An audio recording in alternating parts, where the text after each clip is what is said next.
नमस्कार, आप देख रहे हैं न्यूज़ प्लस 21। मैं हूं आपके साथ ललिता चक्रधारी और आप सभी को हम बता दें कि 2 दिवसीय चित्रकला प्रदर्शनी आदिवासी लोक कला के द्वारा लगाई गई है यहां पर, और हम यहां पे मौजूद हैं। हम जानेंगे, आप यहां पे पीछे देख सकते हैं कि बहुत ही सुंदर सुंदर जो है वो चित्रकला यहां पे बनाई गई है, रखी गई। इसके बारे में ही हम आपसे जानेंगे और बातचीत करेंगे।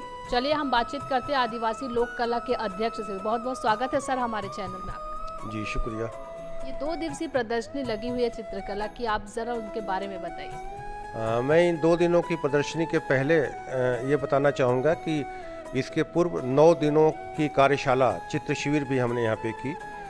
इसमें देश के 6 राज्यों के कलाकार, जो पारंगत कलाकार हैं, सिद्धस्थ कलाकार हैं, राष्ट्रीय स्तर के कलाकार हैं और जिन्होंने प्रदेश में, देश में, विदेशों में बहुत काम किया है, वैसे 6 शैलियों के कलाकार जो अलग अलग 6 प्रदेशों के थे, उन 6 प्रदेशों से 9 कलाकारों को हमने बुलाया, 10 कलाकारों को, और उन कलाकारों ने यहाँ पे रहकर इन चित्रों का निर्माण किया है। तो जिन चित्रों का निर्माण किया है, राम कथा पर आधारित है। ये सब राम कथा पर आधारित इसलिए किया गया है कि राम के चरित्र जो हैं और राम की कथा जो है वो कई तरह की तो है ही, लेकिन उनका जो मनुष्य रूप है, राम का देवता रूप के अतिरिक्त भी मनुष्य रूप जो है, उसमें बहुत बहुत संदेश हैं और बहुत तरह के हैं। उन्होंने एक मनुष्य के रूप में, सामान्य मनुष्य के रूप में जीवन यापन किया है और मनुष्यों को उन्होंने बहुत संदेश दिया है,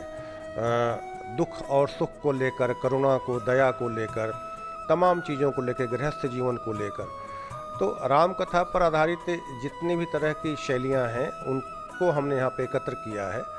और उसके पीछे कारण ये रहा है कि छत्तीसगढ़ संस्कृति परिषद में जो आदिवासी लोक कला अकादमी का गठन हुआ है, यहाँ के माननीय मुख्यमंत्री जी ने संस्कृति परिषद का गठन किया है और उसमें उन्होंने चाहा है कि प्रदेश और देश के कला रूपों को यहाँ पे एकत्र किया जाए, प्रदर्शित किया जाए और उस पर लगातार पूरे प्रदेश भर में कार्य हों। तो किन राज्यों से जो कलाकार थे वो आए थे यहाँ पे पेंटिंग के लिए? देखिए, यहाँ पे गंजीफा, कर्नाटक से गंजीफा शैली के लोग आए, तेलंगाना से चित्रकथी के आए, बंगाल से पटुआ आए, पटुआ शैली के आए, महाराष्ट्र से गोवा से ठाकर शैली के कलाकार हैं, वे आए। उड़ीसा से पटुआ चित्र शैली है, पट्ट चित्र शैली है, उसके कलाकार आए। ऐसे बहुत सारे कलाकार आए यहाँ। ये हम देख पा रहे हैं यहाँ पे बहुत सारी जो चित्रकला बनी हुई है और बहुत ही सुंदर लग रही है। इसके बारे में बताइए सर कि ये किस तरह से बनाया गया है? ये देखिए, ये बिल्कुल बहुत ही सहज और सामान्य रूप से दिख भी रहा है कि ये राम है, ये सीता है और बाकी लक्ष्मण है और पीछे जो है ऋषि मुनिगण हैं।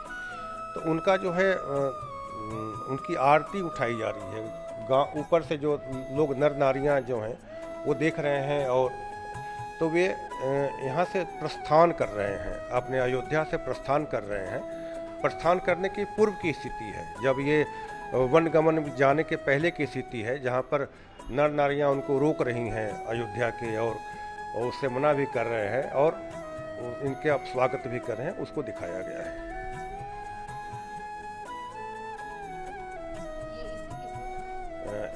ये तेलंगाना से हैं विनय कुमार, विनय कुमार। तेलंगाना में इस शैली के चित्रकथा के बहुत पुरानी परंपरा है। आइए हम आगे बढ़ते हैं। और भी यहाँ पे प्रदर्शनी लगाई गई चित्रकला की। यहाँ पे राम कथा का एक और वर्णन हमें दिख रहा है, ये विवाह का है, राम सीता। बिल्कुल आप सही कह रही हैं। विवाह के पहले का जो है यह दृश्य है। दोनों के हाथ में, राम और सीता के हाथ में वरमाला है। सीता के पीछे उनकी सहेली या उनके मायके की जो भी हैं साथ में वे हैं, और राम के साथ जो है पीछे लक्ष्मण दिख रहे हैं, वे हैं। तो वरमाला के पूर्व का दृश्य है। तो ये थे हमारे साथ आदिवासी लोक कला अकेडमी के अध्यक्ष, जिनसे हमने जाना कि ये 2 दिवसीय प्रदर्शनी यहाँ पे लगी हुई है, जहाँ पे अलग अलग राज्यों से आए लोगों ने बहुत ही सुंदर सुंदर पेंटिंग यहाँ पे की है और अपनी चित्रकला ये प्रदर्शन की है। तो ऐसी तमाम अपडेट्स के लिए आप बने रहिए न्यूज़ प्लस 21 पर। कैमरामैन अवैज अहमद खान के साथ ललिता चक्रधारी, रायपुर, न्यूज़ प्लस 21, आपके हक की बात।